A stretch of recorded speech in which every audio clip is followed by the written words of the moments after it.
guys, and welcome back to my channel. My name is Holly, and in today's video I'm going to be telling you all about all of the books that I read in the year 2021. So this year I was just starting to get back into reading after pretty much taking almost a year off of reading after I had my son, and I was able to read 36 books. And I know that doesn't seem like a lot, especially for a booktuber, but for me, I'm pretty happy with it, especially since I didn't really start getting back into the swing of reading until basically when I started this booktube channel 3 months ago. So I'm pretty happy with it. My goal for this year is to read 56 books, which is one more than the highest that I've read in the last, I think, 4 years. The most that I've read is 55. So I want to increase it by that. And I'm thinking this is going to be the year that I do pretty well because I've got this channel. I'm loving doing this channel and it's really motivating me to keep going. So yeah, but anyways, I'm just going to go through all of the books that I've read. I'm going to give you kind of just a brief little synopsis of them, of each book, and let you know what I rated it out of 5 stars. Okay, you guys, I apologize if you can hear my dog in the background. She's eating her bone and it's very loud, so I apologize. But the very first book that I finished this year was The Cousins by Karen M. McManus. And I have been ordering all of Karen M. McManus's books off of Audible. Typically what I find is that if I read an author's book on Audible first, like the first book that I read of theirs is on Audible, then and I like it, then I will typically continue to consume their content in the form of audiobooks, if that makes sense. So the very first book that I read of hers was One of Us is Lying. Loved the audiobook version, so I've purchased every audiobook since then that she's come out. Since she's come out with. I actually only gave this one a 3 out of 5 stars, and I've kind of been noticing that every book of hers I seem to like a little bit less and a little bit less. One of Us is Lying, I think I gave 5 stars, and this one ended up being a 3, and they just kind of have slowly gone downhill. So I don't know if what that says. But yeah, so I give this one 3 out of stars, and it follows 3 cousins that end up getting a letter inviting them to work for their grandmother, whom they have not spoken to since they were babies. Basically, out of nowhere, their grandmother is a very, very rich grandmother, first of all, I should say. And out of nowhere, she just completely disowned all her children and has never had anything to do with them. And all of a sudden, these cousins get a letter from her saying that she wants them to come and work for the summer at her place, at her business. So, of course, these kids get together and they go, and they're just starting to find out some family secrets, some drama, and we're just kind of along for the ride.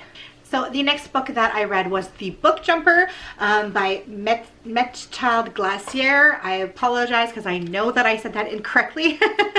But this book basically follows a young girl that can actually jump into books. So she can, like, as she opens up a book and starts reading it, all of a sudden she will literally find herself in the middle of a book, which is really cool.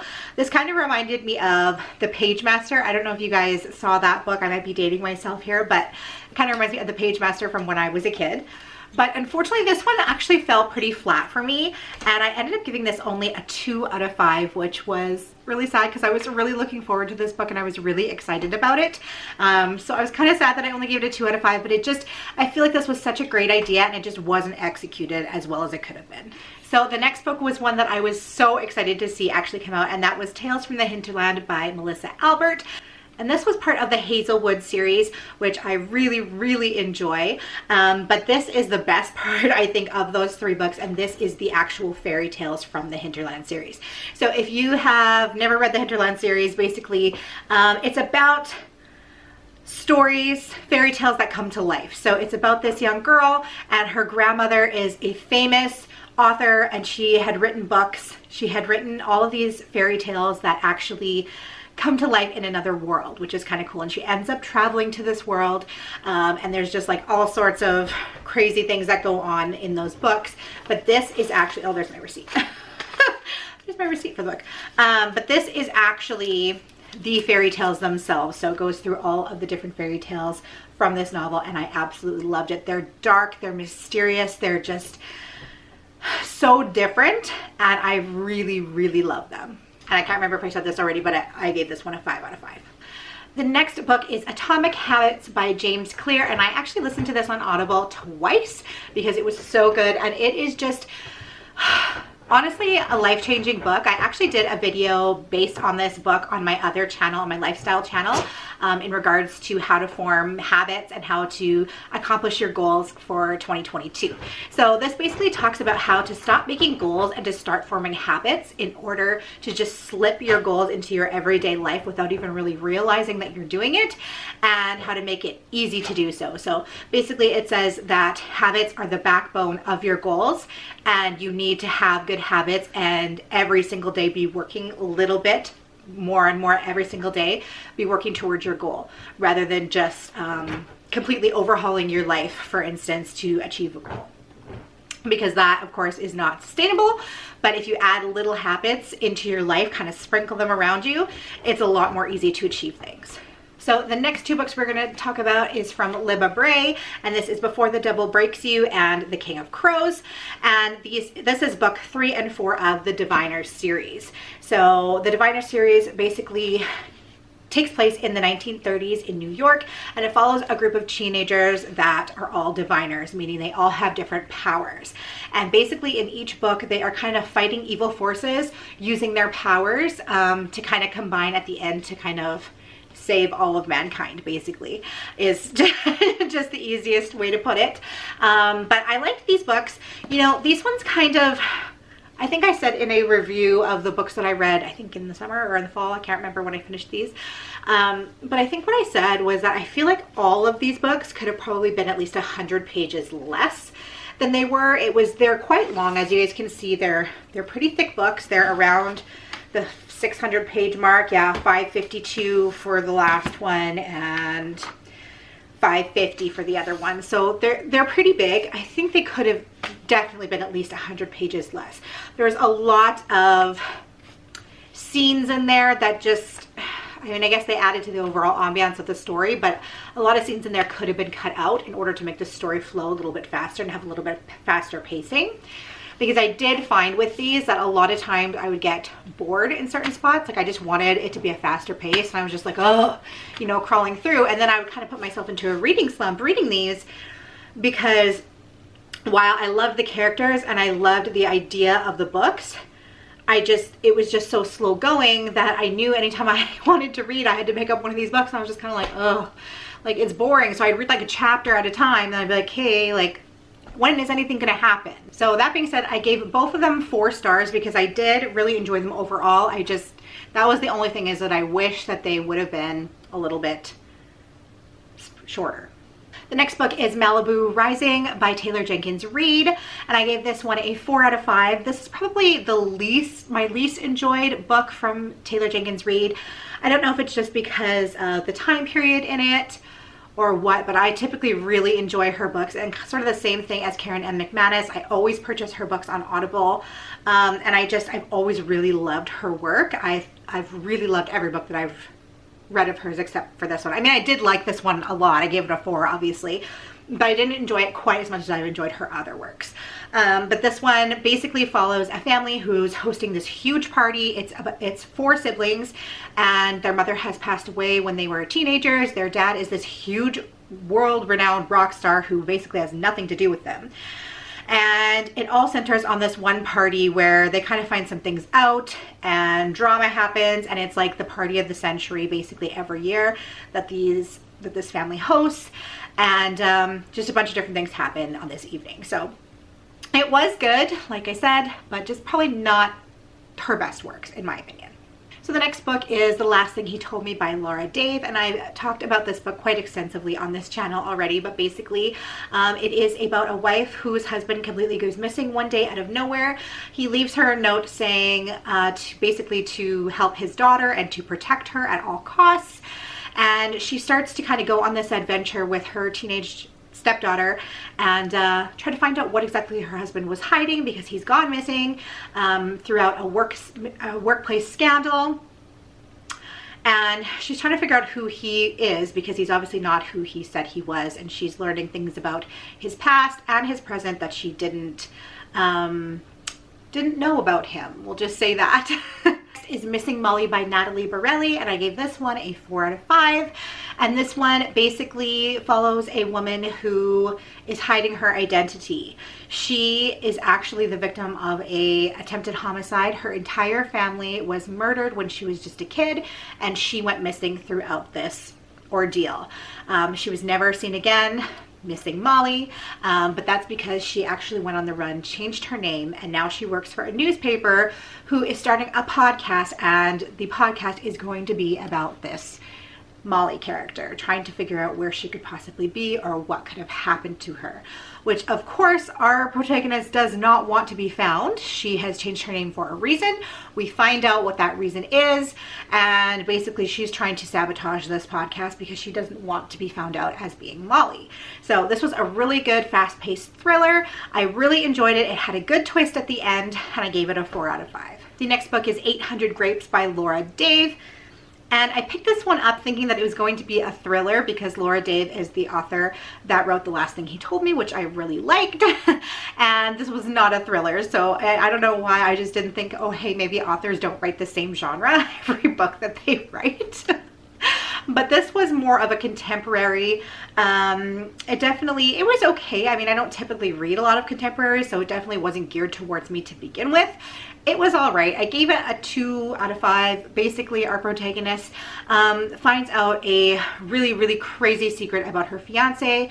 She goes home just kind of looking for some comfort and some stability, and she finds that when she goes home, everything with her family, her parents, her siblings, everything is just unraveling all around them as well, and she just feels like she is spinning out of control because she has no stability anywhere. And so it's just kind of about her kind of figuring out who she is and what she wants to do with her life, and where she's going to go from here. Okay, so next I'm going to talk about these 4 books in unison, and that is the Raven Boy series by Maggie Stiefvater. And these ones I had quite differing views on each book, to be honest with you. The first one I really liked. I will say, kind of overall, just like I said with the Libba Bray books, with the Diviner series, this one is kind of the opposite. I feel like these ones should have been at least 100 pages longer. So basically this focuses on 4 friends who are trying to find basically a fairy tale come to life, and they are looking all over. They have been searching for this for years, and it kind of just follows their friendship and them trying to find what they are looking for here. So the first book, The Raven King, I rated a 4 out of 5. The next book, which was The Dream Thieves, I actually ended up going down to a 2 out of 5. The next book, Blue Lily, Lily Blue, was back up to a 4 out of 5, and following up with The Raven King, which was 4 out of 5. So overall, I did like these. I liked the friendship, but I wanted, I guess, a little bit more. I kind of felt like I didn't really know the characters as much as I wanted to by the end of each book. And I just wanted they're probably at least 100 pages more in each one of these books, maybe 200 pages more. It just could have gone, there just could have been so much more in depth on each character, kind of what motivated them, what drove them, and who they were, if that makes sense. Next is another thriller that I've talked about quite a bit already on this channel, and that is Local Woman Missing by Mary Kubica. And that follows basically a string of women who have been abducted or have gone missing in this one neighborhood, spanning over 12 years, I think it is, 10 years or 12 years. And it kind of talks about, you find out what happened to each woman, and whether or not this is kind of like the same person doing this. It's a thriller, once again, very fast paced.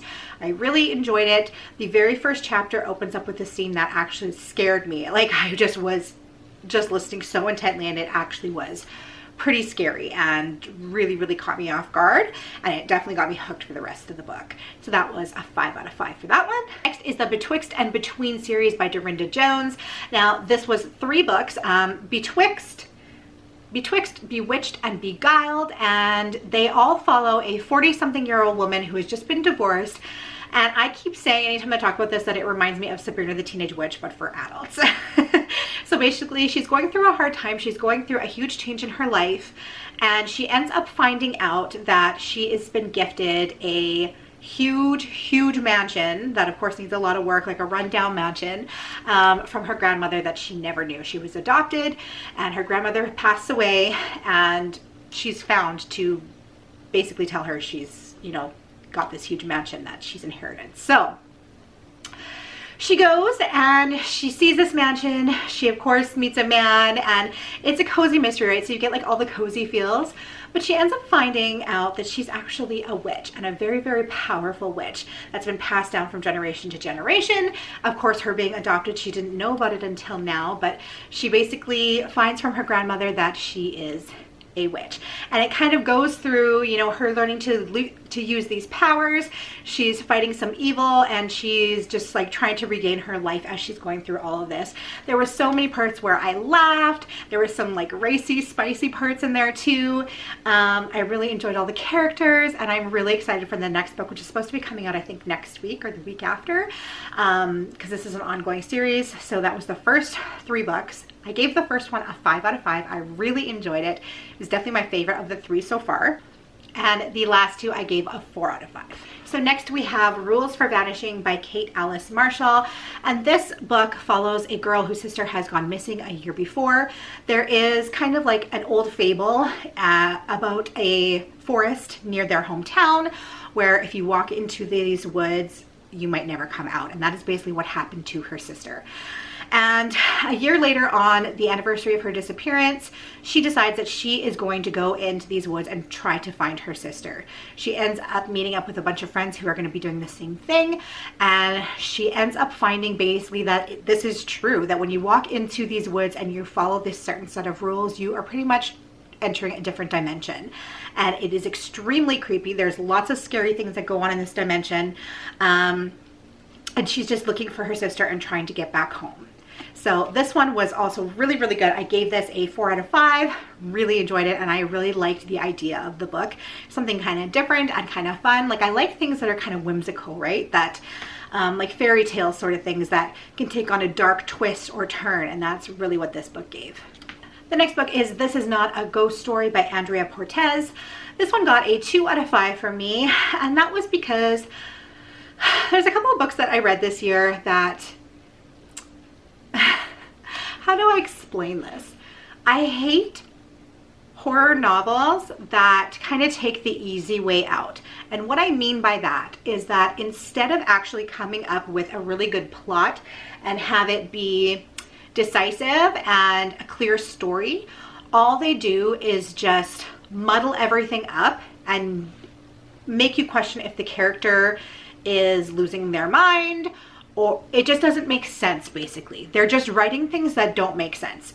It's like a string of sentences that don't belong together, that don't make sense. Nothing in the story adds up, and you're just like jumping around from here to there, and you as the reader are just left going like, what is even happening in this story? I don't understand what's going on.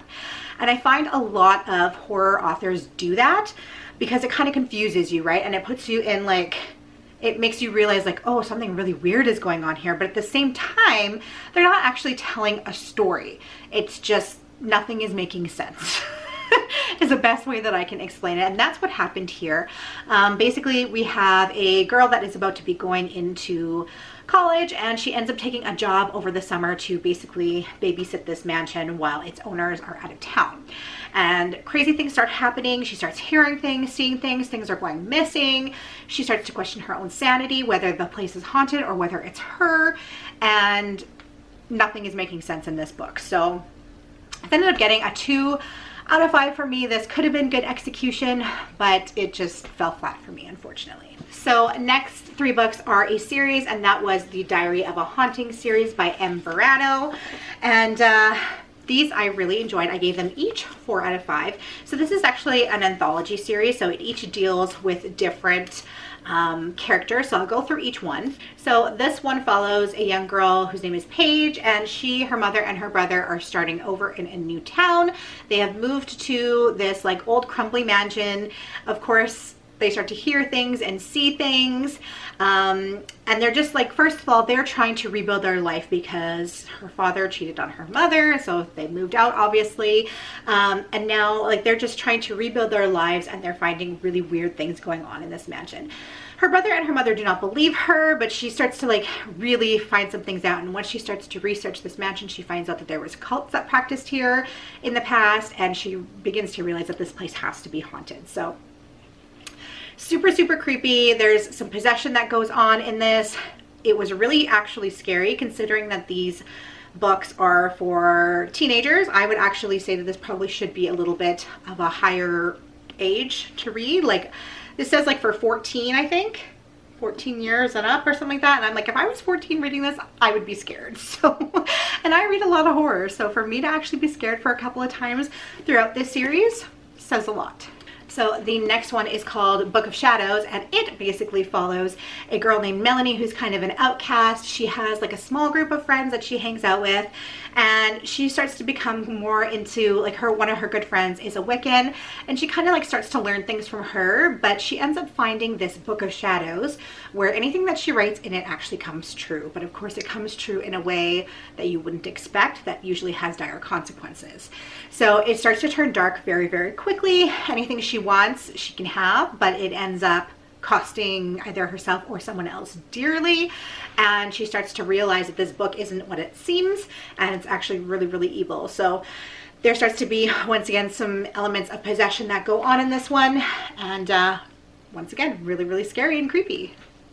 And the last book in the series follows Letitia, who is a girl that has always dreamt of singing and becoming a singer, but we actually read her diary as she's being possessed, which is pretty scary. Like you start to see multiple diary entries from her that are the same, and you start to see the deterioration of her mind as she's thinking, and then an entity kind of switches over and starts thinking, and it's really scary. You literally are just following the journey of this girl being possessed, and it's pretty horrific, to be honest with you. It's scary. So I definitely recommend these ones. If you guys are looking for a good scare, these are definitely a series that I would recommend for you.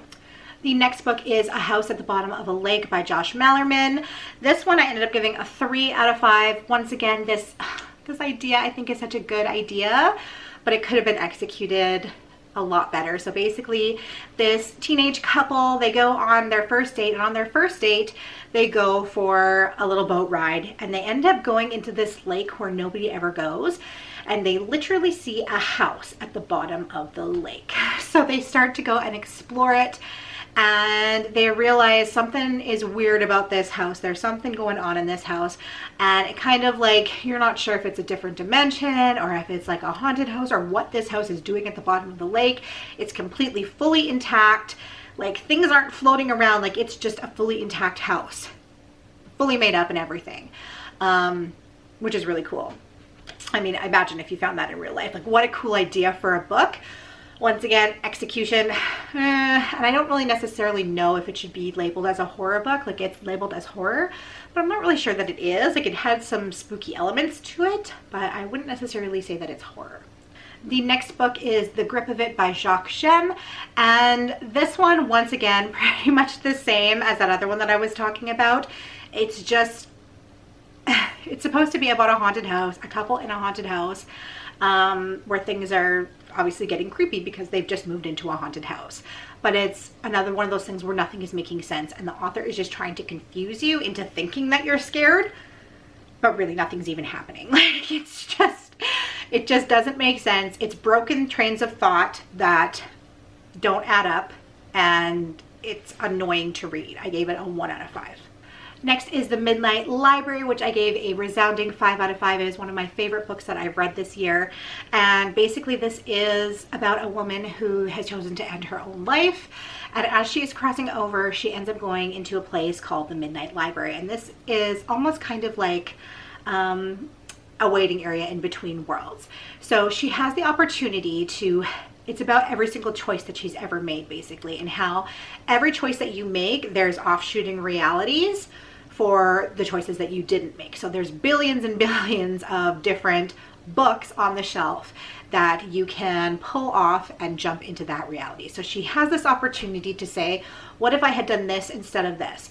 And she goes and takes that book off the shelf, jumps into that reality, and sees how her life would turn out if she had made a different choice. So this book was really profound to me.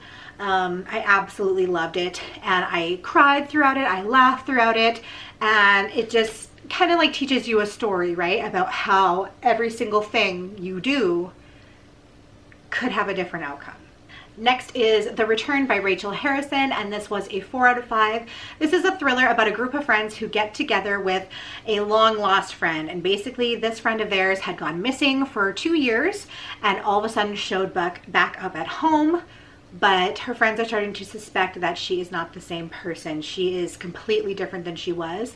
And they know that she's been through a traumatic experience, so they don't want to question her too much. But she's actually starting to scare them. And some of her habits that she's developed is actually really worrying these other women.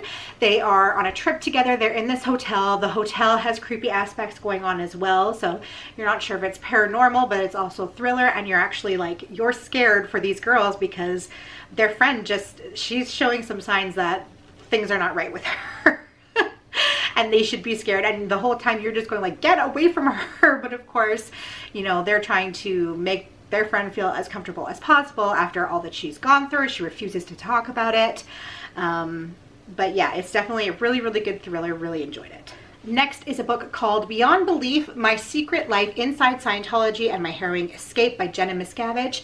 And if that name sounds familiar to you, it is because she is the niece of David Miscavige, who is the leader of Scientology. So this gives a really in-depth look at Scientology and how disgusting it is and the conditions that these people are subjected to, especially children. It is absolutely horrific. And it was definitely eye-opening for sure. I didn't realize, I mean, I knew Scientology was bad, but I didn't realize how bad it really is. And especially for it to be going on today still is just, it's awful. It's awful that it's basically, that's classified as a religion and something isn't done about it, because it's scary what these people are going through. So this is an in-depth look at her life growing up in Scientology. She was born into it, and she eventually got out when she was an adult, and it was hard for her to do so. So this was definitely very interesting. There were a few parts in it that were kind of boring, especially towards the beginning, just kind of like some long-winded explanations of things, but overall I learned a lot, and it was a really good book. And it was a 3 out of 5. Next is a book called 5 Total Strangers by Natalie D. Richards. And this is actually based at Christmas time. And it is basically all takes place in a car with 5 total strangers who are trying to get home for the holidays. And throughout this, they are faced with a horrible snowstorm, some car troubles, somebody that's following them, and then they're also realizing that somebody in the car is not who they say they are. Things start going missing, belongings start going missing, they start turning the finger on each other, pointing the finger at each other, and they're not too sure if there's like maybe a stalker situation or if there's like a murderer situation. They're not sure if one of them is a murderer. There's, like I said, there's also somebody that they're noticing is following them, so that has something to do with it as well. It was pretty creepy, and I gave it a 3 out of 5. Next is And the Trees Crept In by Dawn Kurtog. This is once again another one of those ones that didn't make sense, a horror novel that's just trying to trick you by not making any sense. I read 3 of those this year and I'm just over it. Like, authors need to just get their plot together in their head and not try to trick you by not making sense. That's the biggest thing that I have to take away from this. Which is really weird because I listened to this one on Audible, and I'm not sure if maybe that had something to do with it, because I read another of Dawn Kurtog's books and I really enjoyed it. I think it was called The Dead House, something like that. And I really enjoyed that one, so I was looking forward to reading this one, but I'm not sure if maybe because I consumed it in a different way, maybe if I would actually physically read it, maybe it'd be different. But basically it's about a house, 2 sisters that go and live with their aunt. Their aunt kind of starts to lose her mind and goes and locks herself up in the attic. They're in a small town. They're completely secluded away from anyone. And they are told that if they ever leave the house, that there's there's woods around the property, that the man will come and get them. So they're too scared to go anywhere. So they start to starve. And then like the walls start to like close in on them. The house actually starts to get buried. And it's just so weird. So weird. It was one of the weirdest books I've ever read. I gave it a 1.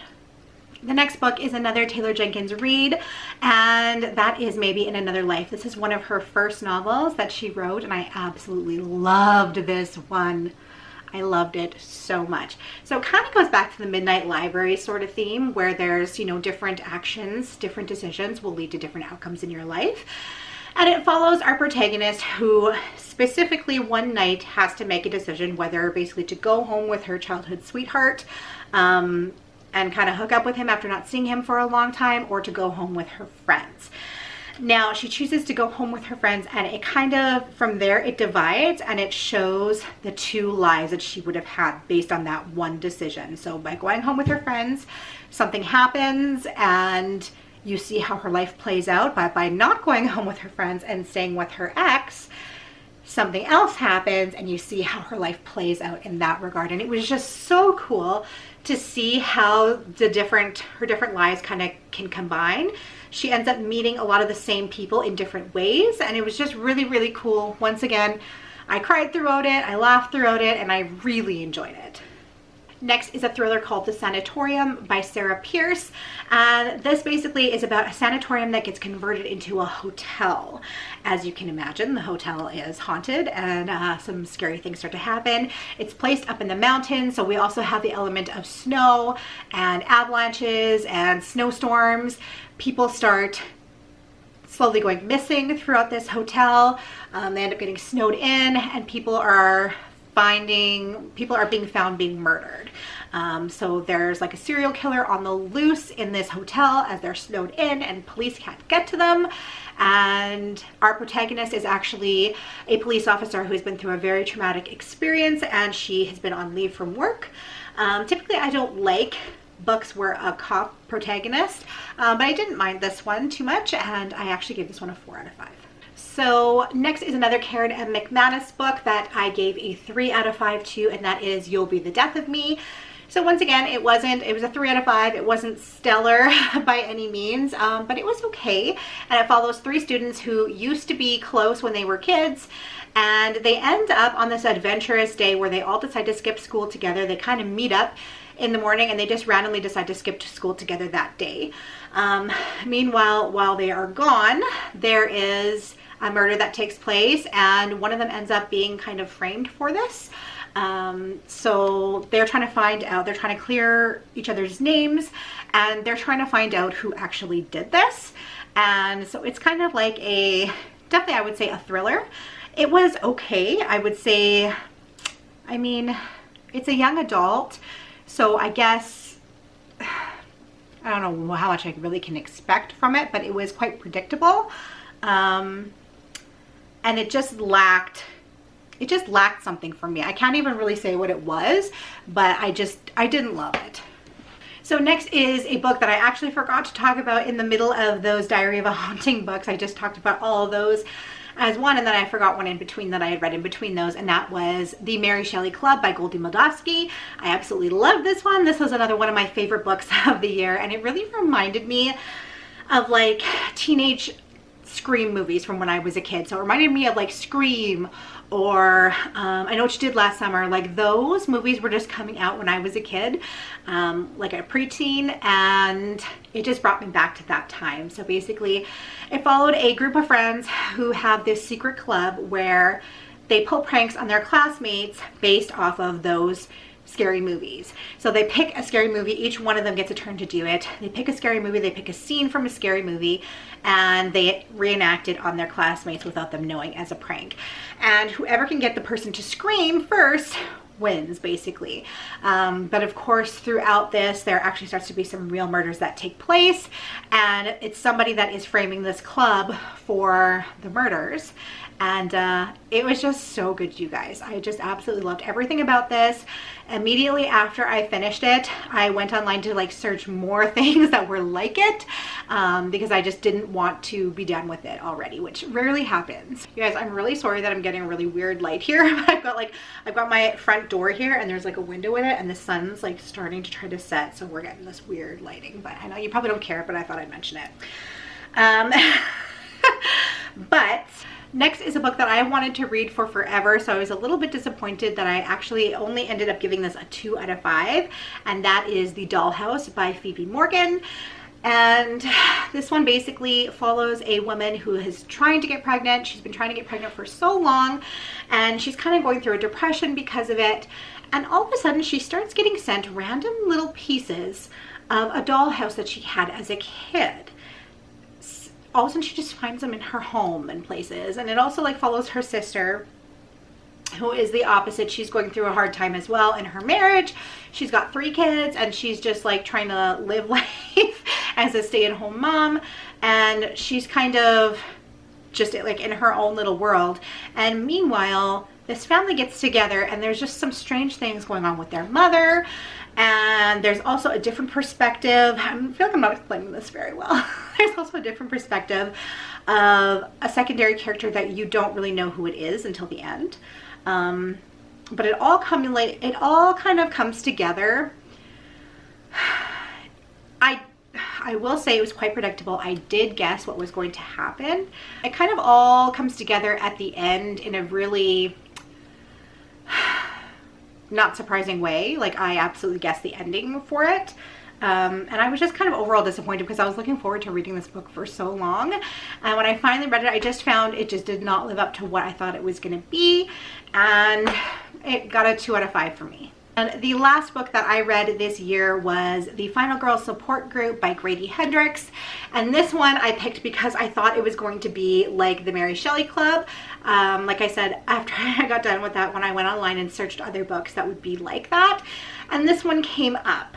And this basically is about all of the final girls in movies. So, you know, the last girl standing in the horror movie, what happens to them at the end? And they are all in this support group together. And then somebody starts trying to come after them and kill them all off as well. So great premise for a book. Absolutely great premise. I thought I was going to love it just as much as I love the Mary Shelley Club. I ended up only giving it a 2 out of 5. Which I was really sad about because I had really high hopes for it. But I did not like the protagonist whatsoever. She's a very unlikable character. And it was very, very slow. It was very slow paced. It just could have been done so differently, and it would have been such a good idea. I just overall was really disappointed in it completely. So you guys, that wrapped up all of the books that I read in 2021 along with my ratings. Let me know in the comments down below if you read any of them and what you thought of them. If you are new to my channel, I would love it if you'd go ahead and hit the subscribe button if you did enjoy this video, and if you are still here, I'm assuming that you did. And go ahead and give me a like while you're at it. I would really appreciate it. I hope you guys are having an awesome day, and I will see you in my next video. Bye!